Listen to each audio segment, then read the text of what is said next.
Let's begin with 10:08, when our heart is in a holy place.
Good morning, and welcome to the Unitarian Universalist Church of Spokane, where our mission is to join together to create a nourishing, liberal religious home and to champion justice, diversity, and environmental stewardship in our wider world, or as we say in short, to create community, find meaning, and live justly. Work for justice, live justly, both work. So we're glad to have you with us. UUCS is a very welcoming congregation, and we appreciate your unique experiences, background, beliefs, and lifestyles. And if you're one of our long-term members, or have been here a short time, or if you're with us for our very first time today, we are so glad that you have joined us. We're also welcome and appreciate all of those that are streaming with us today. We're glad you're with us as well. It is my pleasure to welcome this morning as guest speakers a team from Books to Prisoners Spokane, and I will share more information on them a little bit later in the service. A couple of announcements. I would like to remind everybody about the Cosmic Advent service, which is taking place here next Tuesday evening from 4:30 to 6 p.m. So please join us if you're willing and able for this candlelight service, which includes traditional hymns, readings from a variety of religions, and short homilies to help us celebrate the miracle of every birth and the birth of the universe itself. And I also wanted to make sure that everybody is fully aware that the church office is closed starting on Monday the 24th through January 3rd. So the office will not be open at all. Now, if you would please take a moment to greet each other, and then we'll begin later. Okay?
Thank you. We'll have more time to greet one another and share stories during social hour after the service, which includes coffees and cookies. And so we now turn from our informal greeting of one another to formally begin our service by the lighting of our chalice, the symbol of Unitarian Universalism, the symbol of our unity and solidarity, of our openness and inclusion, of our community and individual uniquenesses. May this small flame be our offering of warmth to those who are cold and alone, and a light to those in darkness. May it be a flame that ignites justice in our world and a beacon of hope to those in need. And may it reflect at least a spark of truth wherever truth has been lost, and cast a healthy shadow of doubt where it's been found. As we just experienced the winter solstice yesterday, I wanted to share these words. The winter solstice is a profound moment of transition, marking the longest night and the turning point toward longer days. Across the ages, this celestial event has inspired reflection and reverence, reminding us of the deep interconnectedness between humanity and the rhythms of nature. As the sun reaches its lowest point in the sky, it invites us to pause and honor the stillness of this moment. The darkness is not a void, but a space of gestation, where seeds lie dormant beneath the frozen earth, awaiting the warmth of renewal. It is a time to reflect on the cycles of life, death, and rebirth that govern existence, and a reminder that even the darkest nights give way to light. In this pause, there is an opportunity to let go of what no longer serves and to envision what might grow in the seasons to come. The solstice teaches patience, resilience, and the importance of embracing the ebb and flow of life's energies. Gathering around the fire or within the warmth of community, we celebrate the quiet promise of the returning light. The winter solstice calls us to attune ourselves to nature's wisdom, to find balance within, and to trust in the enduring power of renewal.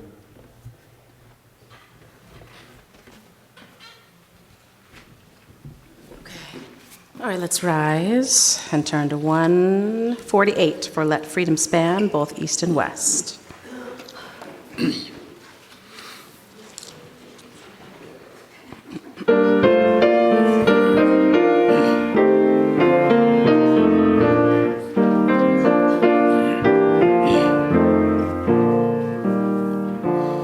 Let freedom span both east and west, and love both south and north.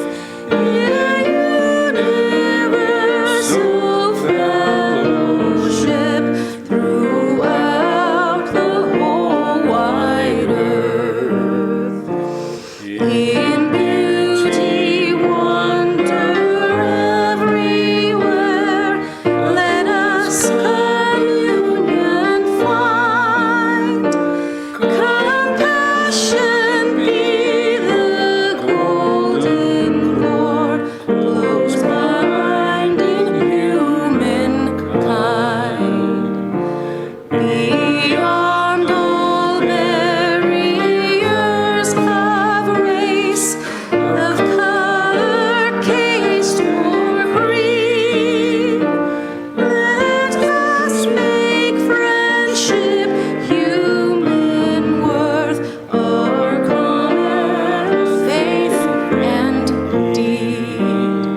kindles are candles of care, and each time we gather as a congregation, there are always those who are with us in our minds and hearts and who we want to wrap in our love and care.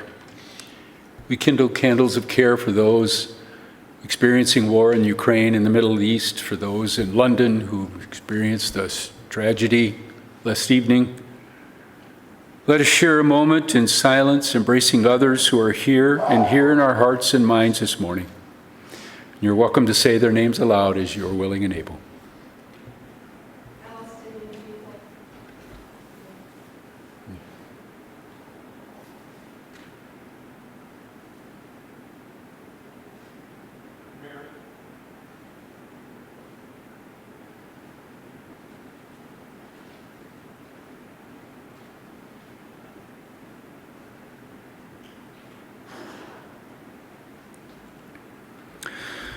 Those named aloud and those embraced in our silence, and all those who are suffering elsewhere in our world at this hour, we hold in our community of compassion.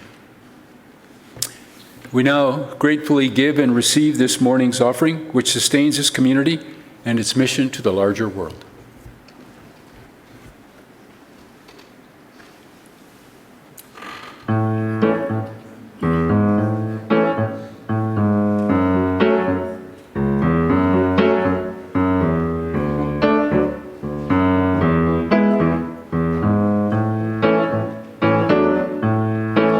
When the night has come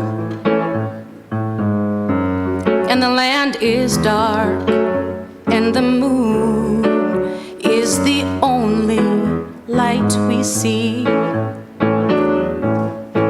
no, I won't be afraid. Oh, I won't be afraid, just as long as you stand by me. So darling, darling, stand by me. Oh, stand by me. Oh, stand by me. Stand by me. If the sky that we look upon should tumble and fall, and the mountains should crumble to the sea, I won't cry, no, I won't shed a tear, just as long as you stand by me. So darling, darling, stand by me. Oh, stand by me. Oh, stand now. Stand by me. Stand by me.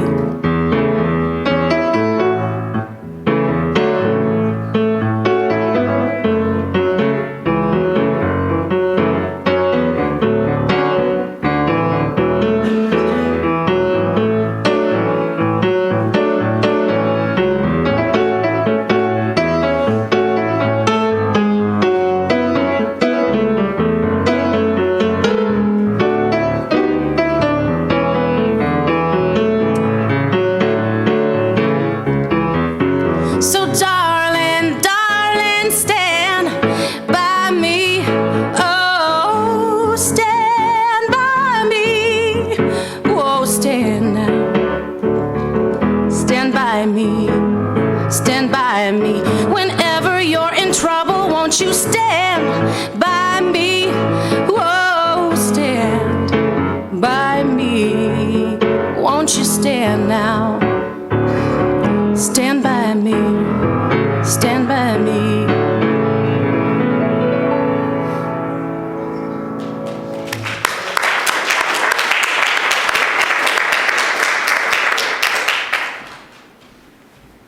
Thank you so much. I would love to invite any children up for our story for all ages. Come on down.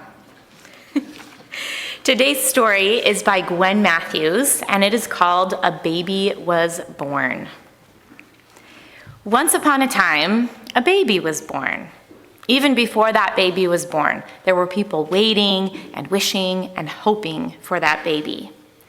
The people who were waiting didn't know exactly what that baby would be like, and so they wondered, would that baby have a smile so warm that it could melt away the coldest snow and ice? Would the baby have a voice so strong that it could shake the mountains? Would the baby be so courageous that all would be comforted, even during the most ferocious storms? Would the baby show the world so much love that peace would settle into even the most hardened hearts? But even as they asked these questions, they imagined what the baby would be like.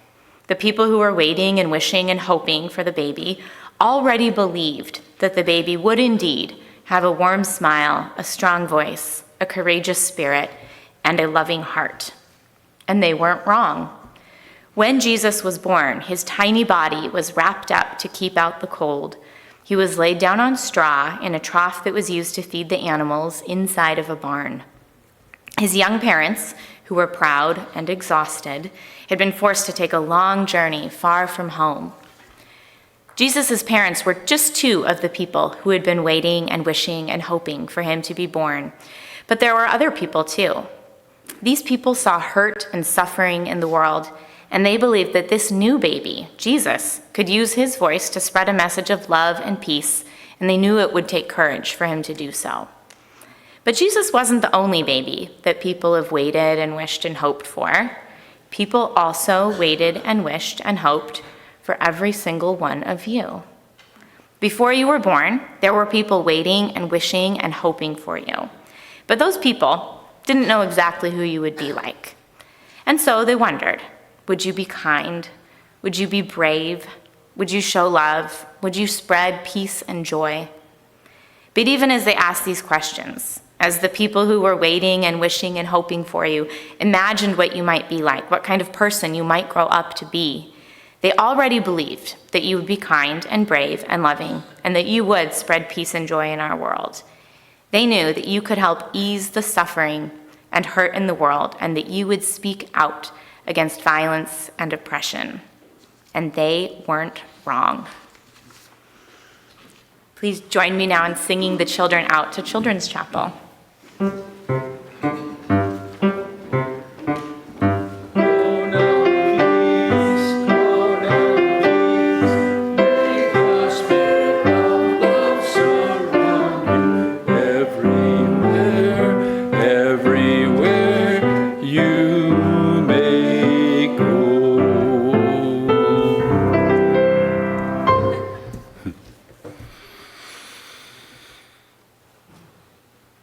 I want to welcome you into a moment of tranquility and self-reflection as we move into meditation. Find a comfortable position.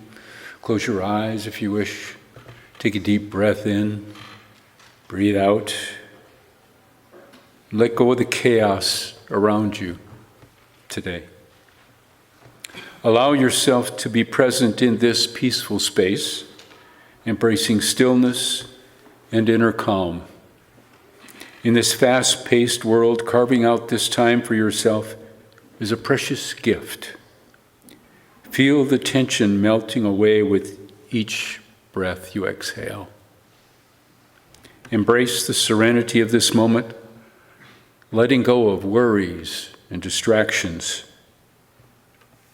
Be fully present in this space of tranquility, where your mind can find peace and your soul can rejuvenate. And let the gentle rhythm of your breath guide you deeper and deeper into this meditation, where clarity and inner calm await.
And just like that river, I've been running ever since. It's been a long time coming, but I know a change is gonna come. Oh, yes, it will. It's been too hard living, and I'm afraid to die. Oh, I don't know what's up there beyond the sky. It's been a long time coming, but I know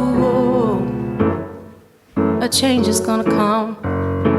Oh, yes, it will. Then I go to my brother and I say, brother, help me please. But he winds up knocking me.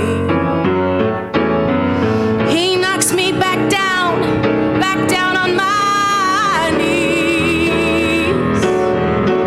There's been times that I thought I couldn't last for long, but now I think I'm able to carry on. It's been a long time coming, but I know a change is gonna come. Oh, yes, it will.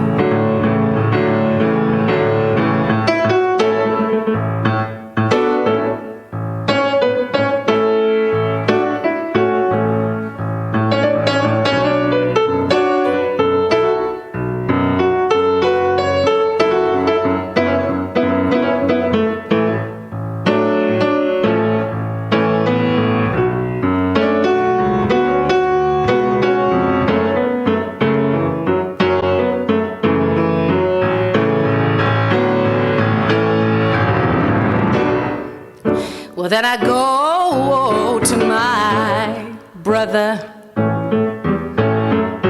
and I say, brother, help me please. But he winds up knocking me. He knocks me back down on my knees. There's been times that I thought I couldn't last for long, but now I think I'm able to carry on. It's been a long time coming, but I know a change is gonna come. Oh, yes, it will.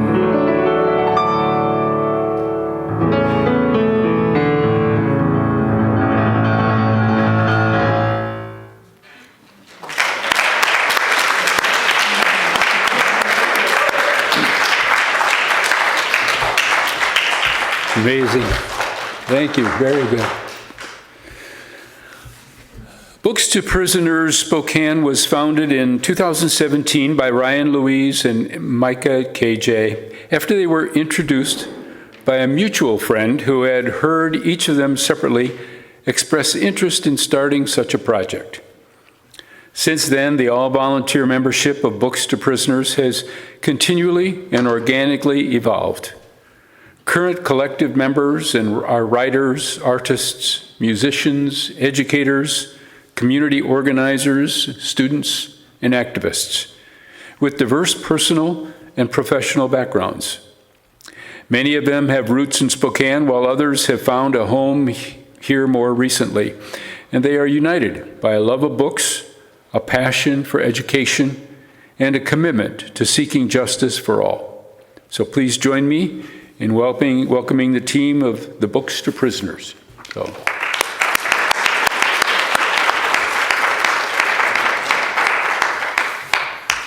Good morning. All right, cool. Thanks for having us. Again, so beautiful. Goosebumps. I got goosebumps. What really struck out to me was Stand By Me. What we're talking about incarcerated people. The words of that song, I think I'm paraphrasing. No, I won't be afraid. No, I won't cry. As long as you stand by me. I think the reason we're here talking to you today is to invite you to stand by those people that are incarcerated. We'll talk about that more. We are Books to Prisoners Spokane. Individually, my name is Matt. We have Tim, Sam, Ryan, and Megra. And to get things started, I just want to show you our mission statement. Books to Prisoners is a small collective connecting incarcerated individuals with reading materials at their request. We seek to empower people who are incarcerated with access to the books and knowledge they deserve. Very basically, what we do is we receive letters from incarcerated people all over the country requesting books, and we read those letters and fulfill those requests. Today we're going to explain why it's important for incarcerated people to have access to the books they need and why your donations would be so valuable. And just to get everyone thinking about our criminal justice system, we're going to show a short clip of a video by FD Signifier, and then we're just going to unpack some of those questions that the video raises. So you'll play the video. Consider just how much actual experience you have with the police and the criminal justice system. Because of the way the algorithm works and what I know about my audience, the chances are if you're watching this video on YouTube, you're watching as a person of relative privilege, probably a relatively decent level of education, which means you probably have not had much engagement with the criminal justice system at any level. If you're Black, there's a higher likelihood you've been profiled by police before, pulled over, and maybe even detained. But have you ever been arrested? Have you ever been convicted? Do you have people in your family or close to you that have done time? Have you seen the long-term effects of prison on those individuals when they finally come home? Have you ever been victim of a crime and realized how difficult it is to actually get justice? Ever experienced the overall indifference of the police to your well-being after you've called them to come protect and serve? So there were a lot of questions very quickly there in that video, but they're very important questions. So I'd like to just restate those questions and just give you a moment to answer those questions silently, personally, what they mean to you. How much actual experience do you have with the criminal justice system?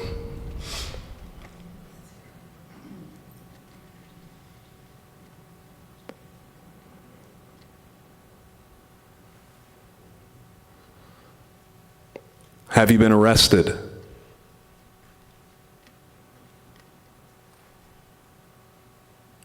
Have you been convicted?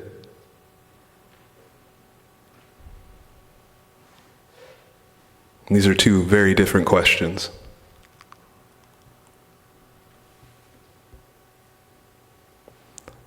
Do you have people in your family or close to you that have done time?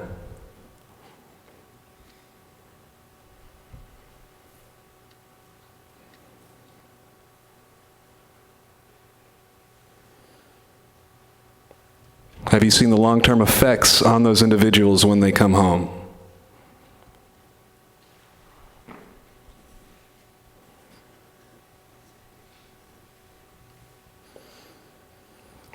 Have you ever been the victim of a crime and seen how difficult it is to get justice?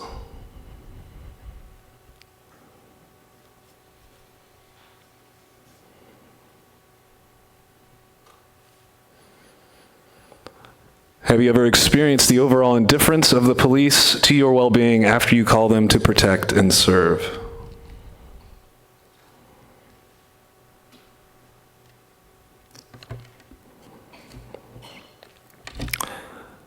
Now we'll play another short clip from FD Signifier, and we'll discuss that clip further afterwards. I think when we are passively consuming escapist content over and over again, it tends to become our main contact point, especially for like white people or people who don't have a lot of interaction with the police. The main way you interact with the police is through these cop shows. That is their main contact point. So like they think about the police, they think about crime, and they're like, well, I saw this on Law and Order once. And, that might not be realistic, but that's like what I got. I'm going to have Ryan and Megra come up, and we'll discuss that further.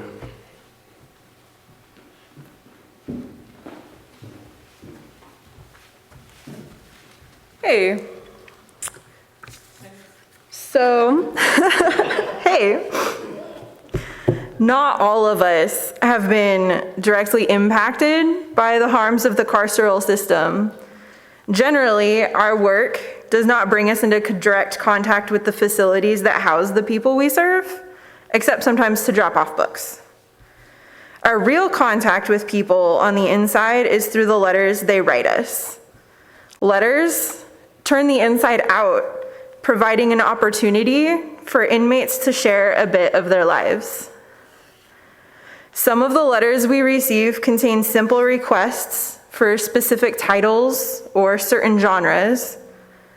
Other writers tell us about themselves, how long they've been incarcerated and how long they have left in their sentence or until parole, what they hope to do when they get out, personal projects that they're working on now. For example, some folks are creating programs of self-study or for educating others.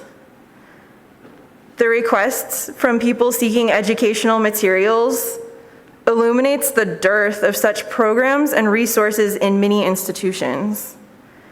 And many people who are looking ahead to life after prison are interested in books on entrepreneurship and skilled trades, which is a testament to the widespread difficulty obtaining conventional employment after release. There are a lot of people seeking reading material to enhance their spiritual and self-help practices, and many who write us write of their love and appreciation of fiction. They write to us about the value of being able to escape, to lose oneself in imagination, and to experience the pleasure of another world.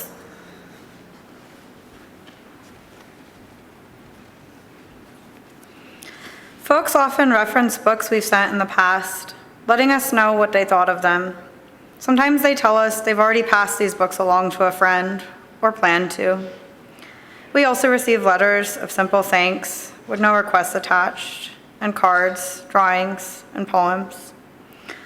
Although we don't have an opportunity to respond to these letters personally, I hope that the books we hand select and send have their own value as communication, saying something like, I've heard your request, and this is what I found for you. Even as a lifelong reader, writer, and a lover of books, I don't think I ever really understood the value of a book, nor the real cost of not having a book until I began this work.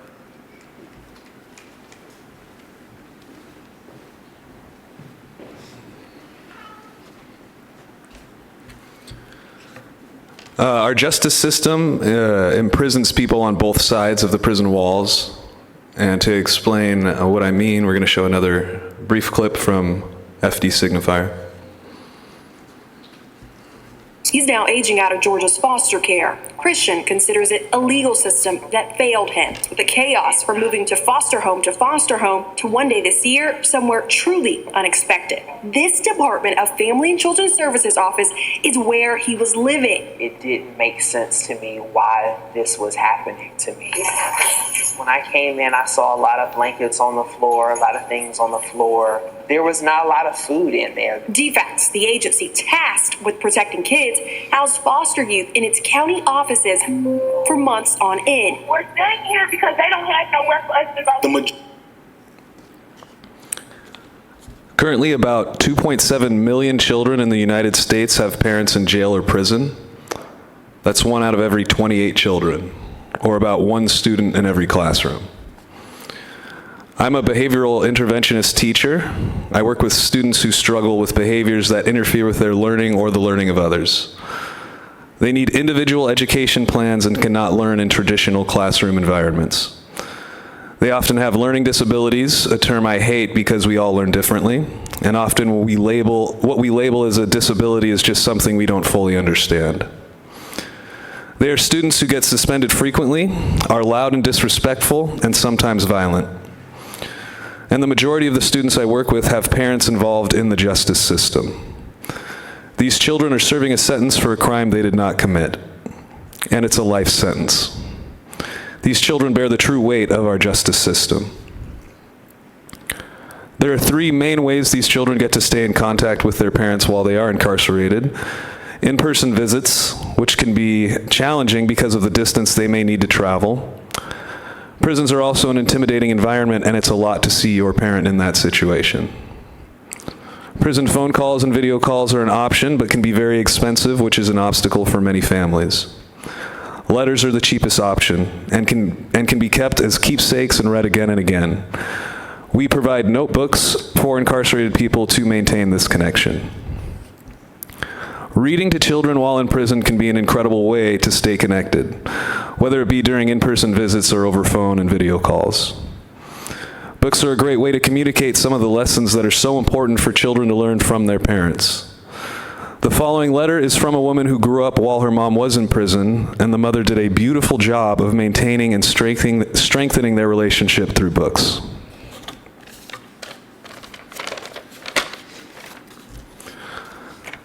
Dear Mom, happy Mother's Day. I can't believe this is our 7th Mother's Day apart. Only 2 more to go, which feels easy considering what we've already been through. I can't wait to get back to our Mother's Day lunches with Grandma and start buying you both amazing gifts again. I get my flair for giving the most well-planned out creative gifts from you. Thank you. You've been the president of my fan club for as long as I can remember. You told me I could do and be anything, and were so convincing that I believed you. I thank you for always supporting me through my various failed ventures, like being a beauty school dropout, until I found my niche in journalism. You always encouraged me to write, even when I couldn't see my talent. Your value of education led to my endless pursuit of knowledge. You always said, Heather, not going to college isn't an option. You will go to college. Because of that, I have a love of learning and a book hoarding problem that I hope to pass on to my own child. I also give people a run for their money when I play Trivial Pursuit, which is an added bonus. Ironically, prison has helped me become the person I am today, the woman you are proud to call your daughter. Because I grew up watching you smile through multiple hardships with grace, I've been able to hold my head high and build a strong future for myself and my son. I've watched you struggle through situations no one should ever have to deal with, but because you've powered through with your sanity intact, I'm able to do the same. You've shown me what in life is most important, family and love. Thank you for the many lessons, endless support, and unconditional love. I love you. Happy Mother's Day, Mom. This is just one example of how books in the hands of prisoners can just disrupt intergenerational trauma. Here are some more examples of how transformative books can be when they're placed in the right hands at the right time.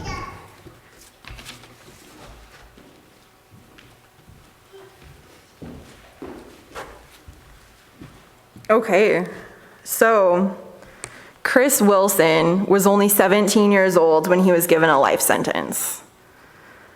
He formed a book club in prison. Overcoming the hopelessness of the situation, he said, I didn't just live for that library, I lived because of that library. The Patuxent Prison Library saved me from crushing despair.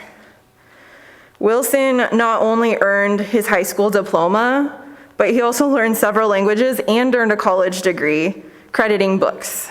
He said, it is clear to me that books lifted my spirit in times of hardship. Wilson is now a published author of his own book, The Master Plan, My Journey from Life in Prison to a Life of Purpose. Cynthia Brady grew up in Pasco, Washington, and experienced racism people on the West Side cannot imagine. While she was incarcerated, she received her AA and certificate as a chemical dependency professional. These are direct quotes from her. I told my clients, and they always laugh when I say this, I said, at one point in my life, I was sitting at the round table pushing dope. Today I'm sitting at a different type of round table pushing hope. A lot of the time, the biggest issue with addiction is that we have lost the capacity to have compassion in most instances for ourselves. Another thing is that most clients that I have worked with have experienced childhood traumas. These are the things the courts did not even look at, their humanity. What has happened to these people that has caused them to turn to drugs?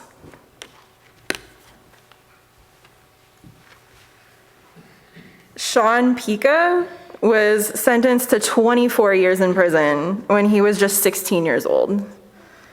He became the first of his family to earn a college degree, and then he founded Hudson Link for Higher Education in prison to similarly help others.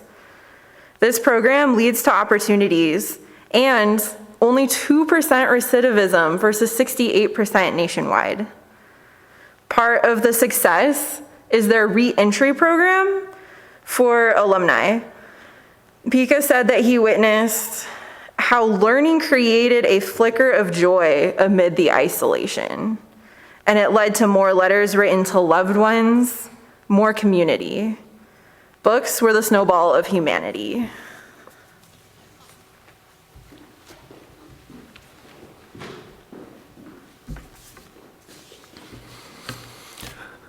So what can you do to help? Well, I think standing by the incarcerated individuals is the invitation we have for you today. The positive impact of providing incarcerated people with the books they need with your donations can affect people not just while being in prison and jail, but after they are released. It helps not just the individual, but their families and communities as well. We have time for maybe 1 or 2 questions, but we will be at the back table where we are taking some donations right now. And we do just invite everyone to come back there, and you can kind of talk to us afterwards if you have any questions or you just want to say hi or get a high five. I don't know what people like. But does anyone have a question they would like to ask? Yeah. Would you then prefer to have money as opposed to books? I always thought, we were supposed to donate books, but I guess not. Yeah, right now we are really looking for funding to send the books. And we've been looking for it for a little while. Yeah, that's really why we're here today. There is another special collection happening in January. If you want to put up, oh, there it is.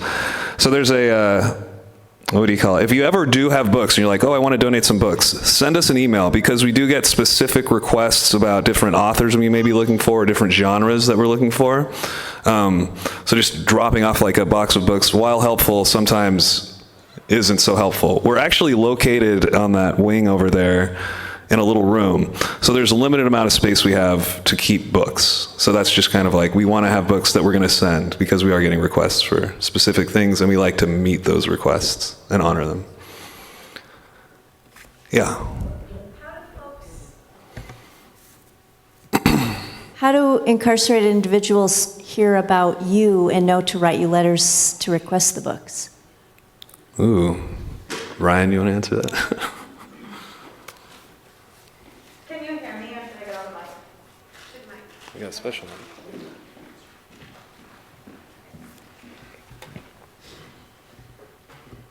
We work with the Seattle chapter of Books to Prisoners, and they receive thousands of requests every month. And how we're able to do our work with our limited resources is by basically getting letters from Seattle as we need them. And so,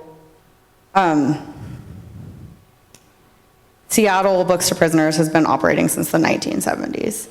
So the information is out there a lot of times just based on reading letters. I believe it's word of mouth, but there are also certain resource guides that get sent to people on the inside, and so the information is listed there.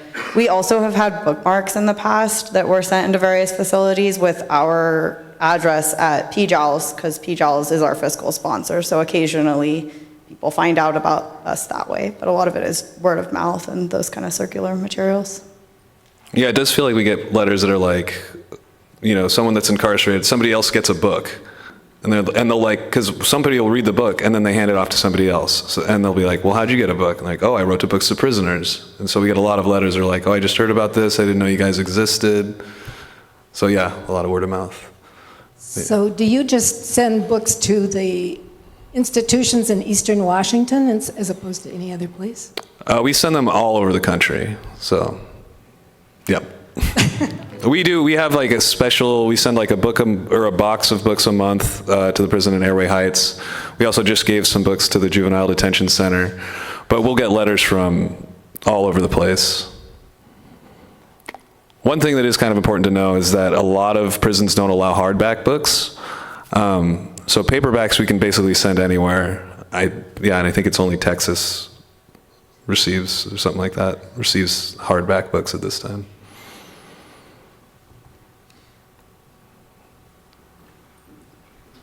Words are pale imitations for to that which they point. You say bird, and there's a lot of birds, and you don't know quite what that word means. But book in Latin is libra. We get liberty from it. That word is precious. We get library, freedom. That is precious. Remember the word because it means and points directly. I think it's a beautiful place to end. Thank you.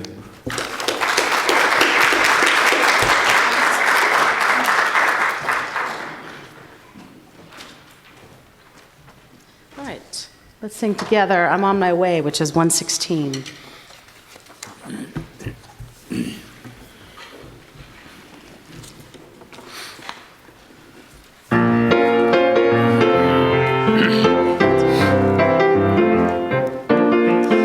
I'm on my way to the freedom land. To the freedom land. On my way. I'm on my way to the freedom land. To the freedom land. I'm on my way. I'm on my way to the freedom land. To the freedom land. I'm on my way. Great God, I'm on my way. I asked my sister. Come and go with me. Come and go with me. I asked my sister. Come and go with me. Come and go with me. I asked my sister. Come and go with me. Come and go with me. I'm on my way. Great God, I'm on my way. I asked my brother. Come and go with me. Come and go with me. I asked my brother. Come and go with me. Come and go with me. I asked my brother. Come and go with me. Come and go with me. I'm on my way. Great God. I'm on my way. If they say no. If they say no. Then I'll say. I'll go anyhow. If they say no. If they say no. I'll go anyhow. I'll go anyhow. If they say no. I'll go anyhow. I'm on my way. Great God, I'm on my way. I'm on my way. I'm on my way. And I won't turn back. And I won't turn back. I'm on my way. I'm on my way. And I won't turn back. And I won't turn back. I'm on my way. And I won't turn back. And I won't turn back. I'm on my way. Great God, I'm on my way.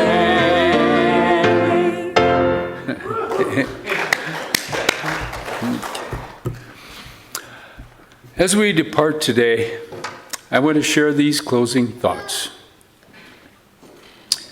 We need to make compassion a clear, luminous, and dynamic force in our polarized world. Rooted in determination to transcend selfishness, compassion can break down political, dogmatic, ideological, and religious boundaries. Born of our deep interdependence, compassion is essential to human relationships and to a fulfilled humanity. It is a path to enlightenment and indispensable to the creation of a just economy and a peaceful global community. Amen. Blessed be. Salam alaikum and shalom.